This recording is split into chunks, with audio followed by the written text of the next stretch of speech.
Sometimes the thing everyone fears most is the very thing that can save them. The shout cut through the cold night air like a crack of thunder. Kill the monster. Torches blazed across the clearing, their golden light flickering against the towering pines that surrounded Moonridge Pack. Emily Hart stood near the back of the crowd, clutching the edges of her worn gray cloak as dozens of wolves gathered around a massive iron cage positioned in the center of the village square. The autumn wind carried the scent of pine, smoke, and fear. Nobody seemed willing to step closer. Nobody except the hunters standing guard with spears and silver chains. Inside the cage, something enormous shifted in the shadows. Emily could barely make out its shape through the darkness. Thick black fur, broad shoulders, glowing silver eyes. A low rumble rolled from deep within its chest, causing several villagers to step backward. It came from the forbidden forest, someone whispered. It destroyed 3 trap lines. They say it isn't even a wolf anymore. It's cursed. Emily lowered her gaze. She had heard the rumors all week. Every conversation, every frightened whisper. The monster had become the only thing anyone talked about. Yet something about the creature felt wrong. Not dangerous. Not evil. Wrong in a different way. Like it didn't belong there. Pack Alpha Victor Crane stepped onto the wooden platform beside the cage. His broad frame cast a long shadow across the gathered crowd. Silence spread immediately. Tonight, he announced, we end this threat once and for all. Cheers erupted around the square. Emily remained silent. Her stomach twisted. The creature moved again, pressing against the bars for only a moment before retreating deeper into the darkness. She caught a glimpse of its eyes. Not rage. Not hunger. Pain. The realization hit her so suddenly that she almost gasped. It was suffering. Tomorrow at dawn, Alpha Victor continued.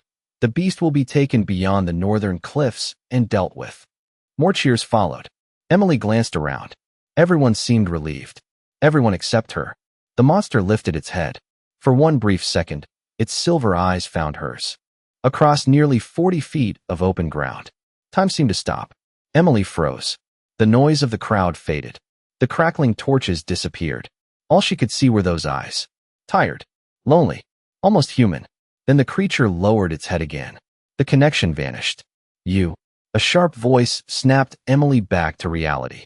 She turned to find Lydia Crane, the Alpha's daughter, staring at her with folded arms. Why are you standing there looking at it? Emily immediately lowered her eyes. I wasn't. Lydia laughed. Of course you were. Careful, Emily. Maybe the monster likes broken omegas. Several nearby wolves laughed. Emily felt heat rush to her cheeks. She had heard worse. Much worse. Still, the words stung. Without responding, she stepped away from the crowd and started toward the edge of the square. Behind her, the celebration continued. People laughed. Music started playing near the feast tables. The hunters proudly recounted stories of how they had captured the beast. Nobody noticed when a cold wind swept through the village. Nobody noticed when a distant howl echoed from somewhere deep within the mountains. And nobody noticed the monster raising its head once more to watch Emily disappear into the darkness. But hidden high above the village, beyond the reach of torchlight, a cloaked rider sat atop a black horse overlooking the entire scene. His expression hardened as his gaze settled on the iron cage below. Too late, he whispered. They found him first. Emily moved deeper into the shadowed trees, her boots crunching softly against the fallen leaves as the night air chilled her skin. The village lights flickered behind her, growing smaller with each step, leaving her alone with the distant rustle of the forest. Her heart raced, not from fear of the villagers, but from the pull she had felt when the monster's silver eyes had met hers. It was as though an invisible thread had connected them, fragile yet undeniable. The path narrowed as she approached a small clearing where the moonlight poured down like liquid silver through the canopy, illuminating the damp earth and the scattered remnants of autumn. She paused, listening to the soft whisper of the wind. Through the pines, the gentle sway of branches overhead, and the distant call of an owl. Somewhere beyond the shadows, a faint movement caught her attention. Her senses sharpened, instinctively reaching for the quiet rhythm of the forest around her. There it was again, a low, hesitant sound, not loud enough to be threatening, but clearly a plea. Emily's breath caught, her chest tightening with a strange combination of apprehension and compassion. She took a tentative step forward, careful not to startle whatever lay ahead, and then another. The sound led her to a fallen log partially hidden by bracken and ferns. Beneath it, a large form quivered, wrapped in tattered remnants of what could have once been majestic fur. The moonlight caught faint highlights along its back, revealing markings that shimmered subtly, almost like silver threads woven into darkness. Emily crouched, careful to keep her own shadow from falling directly over it. Her hands trembled slightly as she reached out, the warmth of her palms seeking contact, a gentle pressure rather than force. "It is all right," she whispered, her voice carrying only a soft vibration that barely disturbed the leaves. The creature shifted slightly, lifting its head, and for a heartbeat, its luminous eyes met hers once more. There was a depth there, something intelligent, almost human, and Emily felt a surge of empathy unlike anything she had experienced. She could feel the tension in its muscles, the subtle hitch of its breathing, and the underlying exhaustion that seemed to radiate from it. Her fingers brushed against the coarse fur, tentative at first, then more confidently as a strange warmth spread through her hands, tingling as if responding to the quiet bond forming between them. The air around them seemed to grow lighter, the rustle of leaves more gentle, and the shadows less oppressive. Emily felt a steadying calm descend over her, a clarity that allowed her to focus entirely on the being before her, noticing every detail. The uneven patches of fur, the way the creature's body was drawn inward in a protective curl, and the soft, almost imperceptible whimpers that spoke of pain and need. She knelt fully now, lowering her own body to appear smaller, less threatening, her long cloak pooling around her knees. "I will help you," she said firmly, and in that simple declaration, a sense of determination solidified within her. She could sense the fragile hope emanating from the creature, a tentative trust that had never been extended to anyone else. Emily took a slow, steadying breath, centering herself in the quiet rhythm of the forest, and prepared to reach deeper than she had ever done, to offer care, comfort, and a presence that could convey safety. As she worked, she whispered to it, telling it that it was not alone, that she would not leave, and that she could be relied upon. The subtle connection between them strengthened with every gentle motion, every quiet word, until for a brief, miraculous moment, the forest itself seemed to lean in, holding its breath alongside them. And above them, the moon poured its light fully onto the clearing, illuminating Emily and the creature in a silver glow, a silent witness to the beginning of something neither had yet fully understood. Emily held her hands steady above the creature, the warmth from her palms spreading through her own arms and radiating outward in a gentle glow. The forest was silent, as if every leaf, every branch, and every shadow was waiting for what would happen next.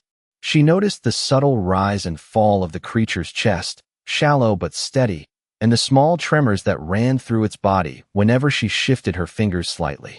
The moonlight pooled across the clearing, illuminating faint silver markings along its shoulders that she had not seen before, patterns that seemed almost intentional, as though someone had carved meaning into the very being of it. Emily's heart thumped in her chest, an echo of her careful breath, and she whispered softly, speaking words that carried only warmth and reassurance, careful to avoid startling it. "I am here," she said quietly, "and I am not going anywhere." For a long moment, the creature stayed still, its luminous eyes tracking her every subtle movement, its breathing gradually evening out as her hands continued their motion. The forest itself seemed to respond. The breeze gentler, carrying the scent of pine and wet earth, calming the nerves that had been taut moments before. Emily could sense the intelligence within the creature, a quiet awareness that it was being understood, not threatened. She adjusted her stance slightly, leaning closer, careful to let her presence be both supportive and unobtrusive. The silver threads along its fur reflected the moonlight more clearly now, forming patterns that felt familiar, like echoes of something ancient. Emily's thoughts raced, wondering how such a being could exist, why it had been abandoned or feared, and yet she felt no apprehension, only a deep pull of responsibility. As she worked, a soft warmth began to accumulate not just in her hands, but throughout her chest, a resonance that connected her to the creature in a tangible way. She realized that her own pulse was matching the rhythm of its breath, and a quiet understanding passed between them without words. Emily's eyes flicked to the edge of the clearing, aware of shadows that might move, hunters or villagers who would misunderstand the situation if they saw her. She tightened her grip on her calm, projecting patience and trust, letting the creature feel that it was safe to release some of its tension. Slowly, its posture eased, and the trembling subsided into a more controlled stillness. Emily whispered again, "You can trust me. I will not let them harm you." The faintest tilt of its head suggested comprehension, and she felt a flicker of hope, fragile but undeniable, that the creature might survive this night because of her. The cool night air no longer felt oppressive. Instead, it wrapped around them like a protective cloak. She took a deep, deliberate breath, aligning her focus, preparing to continue, knowing that the next moments would be crucial in bridging the space between fear and healing, between loneliness and trust. The moon cast long silver streaks across the ground, illuminating Emily and the creature together in the stillness, a pair bound not by chains or circumstance, but by a quiet, growing connection that neither fully understood yet, and she knew that whatever happened next would require courage, patience, and the steady certainty of heart and intent. The warmth flowing through Emily's hands continued to grow until it felt almost alive. She had experienced small moments like this before, fleeting sensations when comforting injured animals or calming frightened children, but never anything close to this. The energy moved through her chest like liquid sunlight, steady and gentle, spreading into the creature beneath her touch. For the first time since she had found it, the being relaxed completely. Its breathing deepened. The tension in its massive frame eased. Emily released a slow breath she had not realized she had been holding. Then she saw it. Beneath a section of dark fur near its shoulder, something glimmered. At first she thought it was moonlight reflecting against damp fur, but as she leaned closer, she realized it was a symbol. A mark. Carefully brushing aside a few strands of fur, Emily stared in confusion. The emblem had been hidden from view, partially obscured beneath dirt and tangled hair. Even so, she recognized it instantly. Every child in the Northern Territories knew that crest. It appeared on banners, coins, and official proclamations carried from kingdom to kingdom. A silver wolf surrounded by a circle of stars. The royal crest. Emily froze. Her pulse quickened. That was impossible. Why would a creature like this bear the symbol of the crown? Her eyes moved across the marking again. It was not painted. It was not attached. It seemed woven into the creature itself. A chill traveled down her spine. Questions flooded her mind. Had the royal hunters captured it before? Had it escaped from somewhere important? Was there some connection she could not understand? Before she could think further, a distant sound echoed through the trees. Voices. Emily immediately lifted her head. The forest had been silent moments ago. Now she could hear movement. Branches shifting. Footsteps crunching across fallen leaves. More than one person. The creature heard them too. Its silver eyes opened instantly.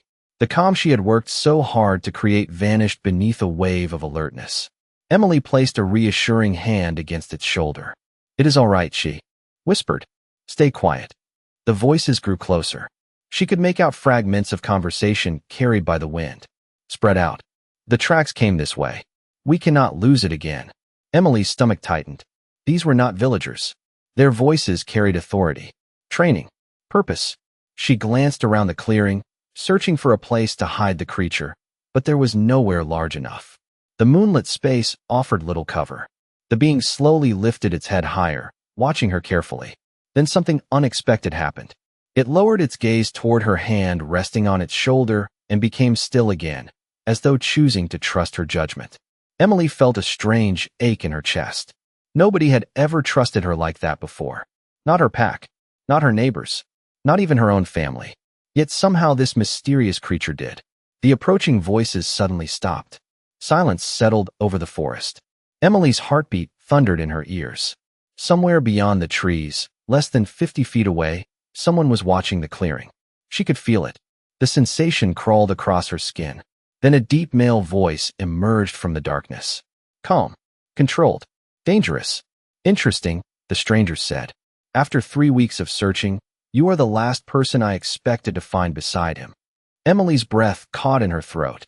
She slowly turned toward the voice, her hand remaining on the creature's shoulder. The forest beyond the clearing seemed darker now, the shadows deeper, as several figures emerged between the trees. They wore dark traveling cloaks marked with the same silver wolf crest Emily had discovered moments earlier. Moonlight reflected from polished clasps and embroidered insignias. These were not ordinary hunters. They moved with discipline and purpose, spreading out along the edge of the clearing without a single wasted motion. At their center stood a tall man whose presence immediately drew her attention.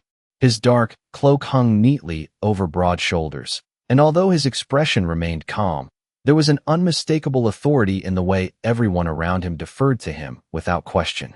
His sharp gray eyes moved from Emily to the creature beside her. "Step away from him," one of the men ordered. Emily instinctively shook her head. No, several of the strangers exchanged surprised glances. The answer had clearly not been what they expected. The tall man raised a hand slightly, signaling the others to remain silent. "You know what that creature is?" he asked.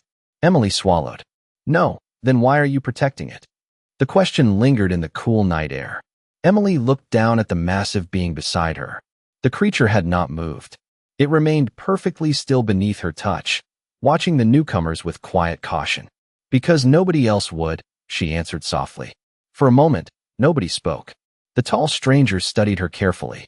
His gaze shifted toward the creature's shoulder where the royal crest remained partially visible beneath the fur. A strange expression crossed his face. Relief. 3 weeks, he murmured.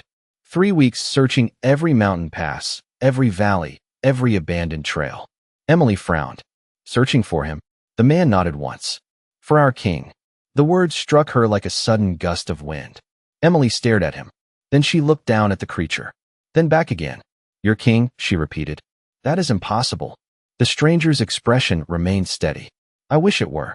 Around them, the forest seemed to grow quieter. Even the wind had faded. Emily's thoughts raced. The royal crest. The mysterious hunters. The creature's intelligence. None of it made sense. Yet somehow it all fit together. "What happened to him?" she whispered. The man hesitated before answering. "A curse." The single word carried the weight of years. One that has taken much from him. Emily glanced down again. The creature slowly lifted its head. Moonlight reflected in its silver eyes. For the first time, she noticed something she had missed before. Beneath the exhaustion and loneliness was dignity. Strength. Not the strength of a beast. The strength of someone who had once carried impossible responsibilities. The tall stranger took a cautious step forward. "The transformation grows worse with every passing moon." His voice softened slightly. "Until tonight." Emily looked at her. Hands. The warmth still lingered beneath her skin. "What changed tonight?" The stranger followed her gaze. A faint smile touched his face. "You did." Before Emily could respond, the creature suddenly lifted its head higher toward the moonlight. The silver markings woven through its dark fur began to glow faintly. One by one, every royal hunter straightened. Their expressions shifted from concern to astonishment. The tall stranger's eyes widened. "No," he whispered. "It cannot be happening already." A pulse of soft silver light spread across the clearing, illuminating the trees, the grass, and the astonished faces gathered around them. And at the center of it all, the creature slowly rose to its feet. The forest clearing seemed to shimmer as the creature's body rose fully into the moonlight, silver markings tracing patterns along its dark fur that glowed like threads of liquid starlight. Emily's hands still hovered near its shoulders, the warmth radiating through her fingers as if acknowledging her presence and effort. The tall stranger and his companions held their breath, stepping back slightly, giving the moment space as though the air itself recognized the significance of what was happening.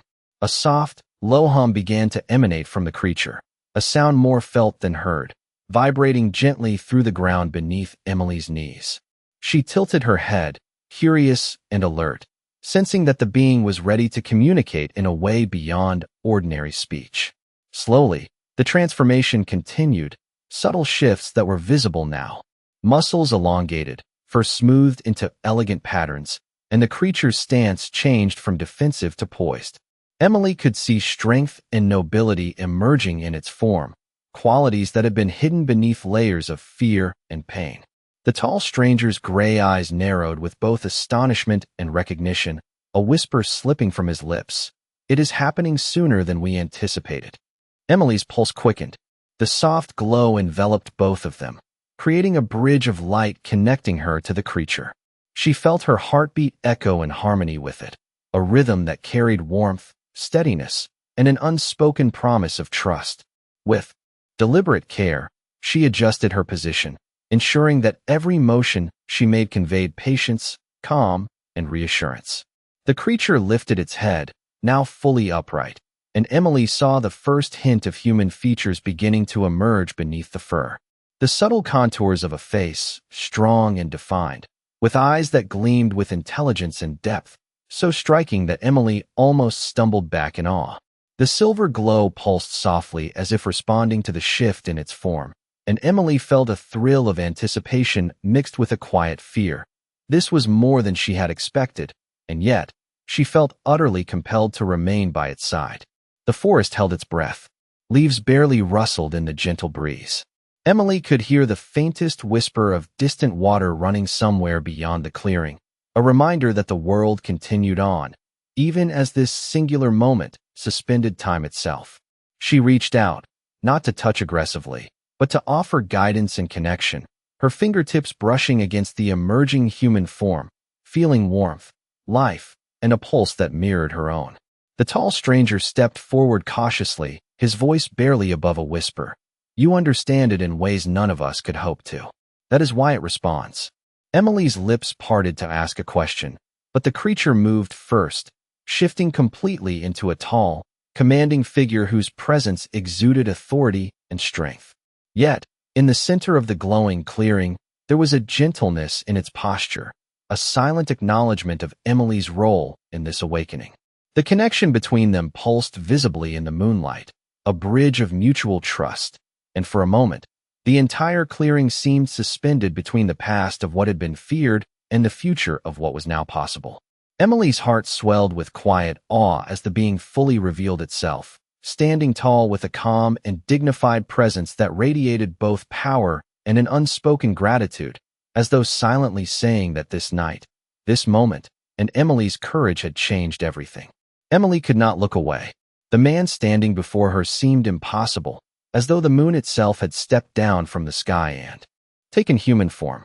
His dark hair stirred gently in the night breeze, and his silver eyes were the same eyes that had watched her from the shadows only moments ago. Yet now there was no trace of the frightened creature she had found beneath the fallen log. What remained was something far greater, something that commanded attention without speaking a single word. Around the clearing, every royal hunter lowered their heads. The tall stranger who had led them placed a hand over his chest and bowed deeply. One by one, the others followed. No hesitation, no uncertainty, only absolute respect. Emily stared in confusion. Her pulse hammered in her ears. The man looked at her first before acknowledging anyone else. It was such a small thing, but she noticed it immediately. While everyone around him seemed focused on his return, his attention remained fixed on the young Omega kneeling in the moonlit grass. The silver glow slowly faded from the clearing, but the strange connection Emily felt remained. She could still sense it lingering between them like an invisible thread. The tall stranger finally spoke. Your Majesty. Emily's breath caught. The words echoed through her mind. Your Majesty. The realization struck with overwhelming force. This was not merely someone important. This was the ruler of the Northern Territories, the king whose crest flew above every fortress, the king whose decisions shaped the lives of thousands, the king who had vanished from public view months ago without explanation. Emily instinctively stepped backward. No, she whispered. That cannot be true. The stranger glanced toward her with surprising kindness. His name is Lucian Blackwood.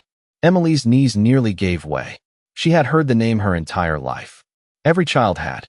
Stories of wisdom, stories of courage, stories of a king who traveled among his people instead of hiding behind palace walls. Yet none of those stories had prepared her for this moment. Lucian's gaze softened slightly. There was exhaustion there, relief, and something else Emily could not quite understand. Gratitude. You stayed, he said quietly. His voice was deep and calm, carrying none of the arrogance she expected from a ruler. Emily blinked. Everyone else was afraid. A faint smile touched his face. You were afraid too. She looked down briefly. Yes. Yet you stayed. The simple observation seemed to carry tremendous weight. The hunters exchanged glances but remained silent. Emily noticed how carefully they watched their king. Not with fear, with concern. The tall stranger stepped forward. The curse has never weakened before. Not once. His eyes moved toward Emily. Until tonight. Lucien followed his gaze. For a long moment, neither of them spoke. The moonlight filtered through the trees above, casting silver patterns across the clearing.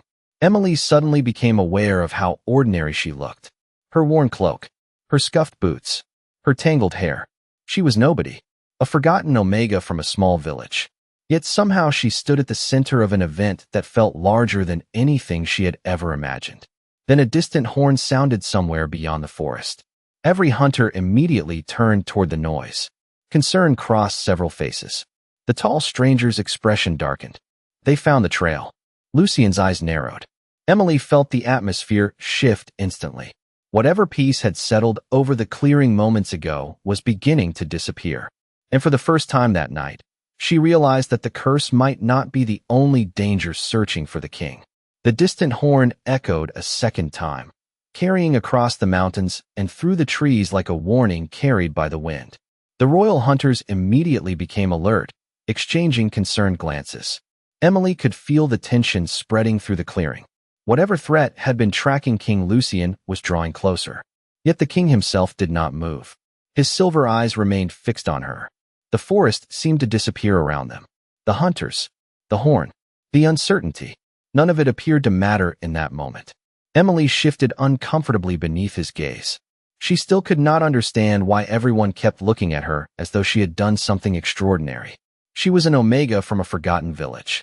She had no title, no influence, no special place in the world. She had only followed her heart when she found someone suffering alone beneath the moonlight. The tall royal commander stepped closer. "Your Majesty, we should leave immediately." Lucien did not answer. Instead, he slowly walked forward until only a few feet separated him from Emily. Every hunter watched in silence. Emily's pulse quickened. The king's expression remained calm, but there was something powerful behind it. Gratitude, respect, recognition. For months, Lucien said quietly, people searched for a cure. Emily listened without speaking. Healers came from every kingdom. Scholars crossed oceans. Mystics offered ancient remedies. His gaze never left hers. None of them succeeded. The commander lowered his head. Several hunters looked toward the ground. It was clear they had witnessed those failures themselves. Lucien continued. Many feared me. Many pitied me. His voice softened. Most eventually gave up. Emily remembered the loneliness she had seen in his eyes when he was still trapped beneath the curse. The memory tightened her chest.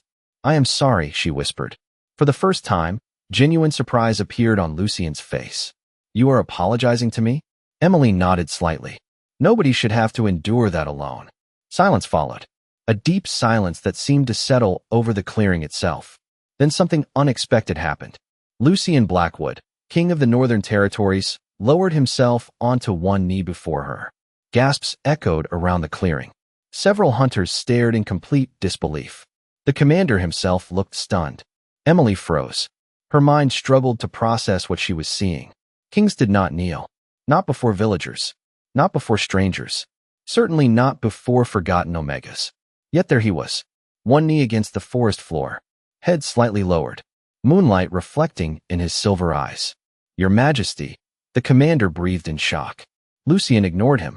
His focus remained entirely on Emily. You saw a monster where others saw a threat. His voice carried quietly through the clearing. You offered kindness where others offered fear. Emily felt tears sting her eyes. I only wanted to help. A faint smile appeared on the king's face. Exactly. The silver light lingering around the clearing seemed to brighten once more. Lucien placed a hand over his heart. You saved your king. No one spoke. No one moved. Even the wind seemed to stop. And as Emily stood beneath the moonlight, staring at the ruler kneeling before her, she realized that the course of her life had changed forever. For several seconds, nobody moved. Emily stood frozen beneath the silver glow while the king remained kneeling before her, and the reality of the moment refused to settle in her mind. The distant horn sounded again somewhere beyond the mountains, but it felt far away now, as though the entire world had stepped back to witness something larger than itself. Slowly, Lucien rose to his feet. The moonlight caught the silver crest embroidered along the collar of his dark cloak, and Emily suddenly understood why the royal hunters looked at him with such unwavering loyalty. Strength radiated from him, but so did humility. He turned toward his commander. "Prepare the horses," he said calmly. "We return home before sunrise." The commander bowed immediately. "Yes, Your Majesty." Activity spread through the clearing as the hunters moved to carry out the order. Yet many of them continued glancing toward Emily with expressions of curiosity and respect. The young Omega shifted uncomfortably beneath the attention. She had spent her entire life trying not to be noticed. Now it felt as though everyone was looking directly at her. Lucien noticed her discomfort. "You are wondering why they keep staring." Emily lowered her eyes. "A little." A faint smile touched his face. "Because none of them believed the curse could be broken." She looked up. "I did not break it." "Perhaps not entirely," Lucien replied. "But you began something nobody else could." The words settled quietly between them. Emily thought back to the moment she had first seen him beneath the fallen log. Alone, exhausted, feared by everyone. Her chest tightened. "What happens now?" she asked softly. Lucien glanced toward the moon hanging above the trees. "Now we discover why your presence succeeded where countless others failed." Before Emily could answer, the elderly commander returned carrying something wrapped carefully in dark velvet. He presented it to the king with obvious reverence. Lucien accepted the object and turned toward her. "There is something you should see." Emily watched as he unfolded the velvet cloth. Inside rested an ancient silver pendant. At its center was the same symbol she had seen hidden beneath his fur earlier that night, a wolf surrounded by stars. Yet another mark surrounded it now, a crescent moon. Emily's breath caught. The symbol felt strangely familiar. "What is it?" she whispered. The commander exchanged a glance with Lucien. "An old prophecy," he answered quietly. "One nearly forgotten." Lucien lifted the pendant slightly. Moonlight flowed across its surface, and for a brief moment the silver seemed almost alive. According to legend, the king said, the crown would one day be saved by a soul overlooked by the world. Emily stared at him. "That cannot mean me." "Perhaps," Lucien said gently. "Or perhaps destiny has always known your name, even when others did not." The forest grew silent once more. Above them, the moon shone brighter than ever, illuminating the clearing where an overlooked Omega and a restored king stood side by side. For the first time in her life, Emily did not feel invisible. She did not know what awaited her beyond this night. She did not know why the prophecy existed or what role she might play in the future. But as Lucien offered his hand and the first light of dawn began to touch the horizon, she realized something extraordinary. The story everyone believed had ended was only beginning.